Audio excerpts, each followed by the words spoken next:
আসসালামু আলাইকুম। বয়স নির্ধারণ কিভাবে করতে হয়? তো আমাদের দিন, মাস, বছর, বর্তমান এবং জন্ম তারিখ। দেখুন, যদি সবসময় জন্ম তারিখের এগুলো যদি ছোট থাকে, বর্তমান দিন, মাস, বছরে থাকে, তাহলে আমরা সরাসরি করতে পারি। এটা থেকে এটা বিয়োগ, তাহলে কত আসে? 31। 11 থেকে 6 বিয়োগ দিলে আসে কত? 5। আর 14 থেকে 10 বিয়োগ দিলে থাকে কত? 4। অর্থাৎ কি 31 বছর, 5 মাস, 4 দিন, তার বর্তমান বয়স। তবে এখানে যদি আমাদের জন্মদিনটা যদি বড় থাকে, বর্তমান দিনে থাকে, তাহলে এক নিয়ম হবে।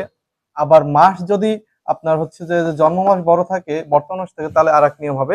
তো প্রত্যেকটা নিয়মই আপনাদের ধাপে ধাপে আমি দেখাচ্ছি, সঙ্গেই থাকুন। বর্তমানে দিন 4, জন্ম কত আমাদের? 10তম দিনে। তাহলে এখানে আমরা কি করব? 2021 থেকে 1990 বিয়োগ দিলে কত আসে? 31। 11 থেকে 6 বিয়োগ দিলে আসে কত? 5।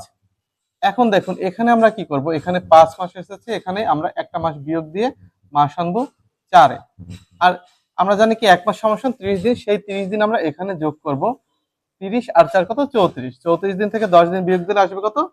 24 দিন। তাহলে 24 দিন, 4 মাস, 31 বছর।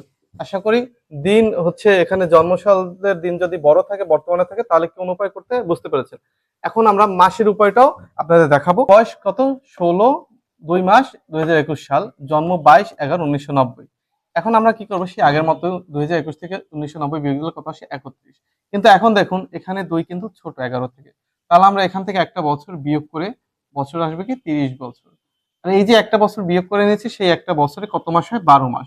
সেই 12 আমরা এখানে যোগ করব। 12 আর 2 কত আসে? 14। 14 থেকে 11 বিয়োগ গেলে কত থাকে? 3। এখন খেয়াল করুন, আবার এখানে 16, এখানে কত? 22। তার মানে কি? আপনার বর্তমান দিনটা ছোট। তার মানে এখান থেকে আমরা আবার একটা 1 বিয়োগ করব। বিয়োগ করে 02 মাসে চলে আসব। সেই 1 মাস সমান 30 দিন, সেই 30 আমরা এখানে যোগ করব। 30 আর 16 কত আসে? 46।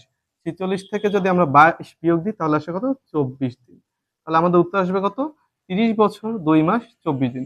আশা করি আপনারা বয়স সম্পর্কিত এই ক্যালকুলেশনটা সবাই বুঝতে পেরেছেন। আশা করি আপনাদের আর কারো কোনো সমস্যা হবে না। তো সবাই ভালো থাকবেন, সুস্থ থাকবেন। চ্যানেলটি সাবস্ক্রাইব করবেন। যারা পেজ থেকে দেখতেছেন, পেজটা অবশ্যই ফলো দিয়ে রাখবেন। ধন্যবাদ সবাইকে। আসসালামু আলাইকুম।